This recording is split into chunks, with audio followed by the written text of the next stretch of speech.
মাগরিবের পরে কারো সঙ্গে কথা না বলে এই দোয়াটি 7 বার পরে আল্লাহ তাআলার কাছে যা চাইবেন আল্লাহ আপনাকে তাই দান করবে।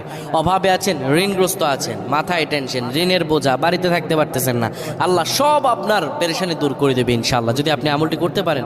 আমল মানুষের জীবন বদলিয়ে দেয়, আমল মানুষের জীবনকে পরিবর্তন করে দেয়। আল্লাহ তাআলা আপনার সব দোয়া কবুল করে নেবেন ইনশাআল্লাহ।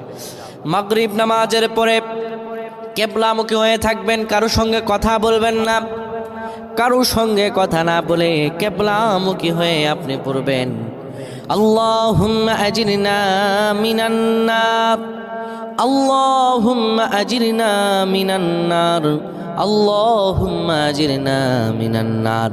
যদি এটি আপনি মাগরিব নামাজের পরে কারো সঙ্গে কথা না বলে পড়ে 7 বার পরে দুটি হাত তুলে আল্লাহর কাছে দোয়া করেন, আল্লাহ জাহান্নামের আগুন থেকেও বাঁচাবেন এবং আল্লাহ আপনার সব দোয়াগুলো কবুল আর মঞ্জুর করে নেবেন।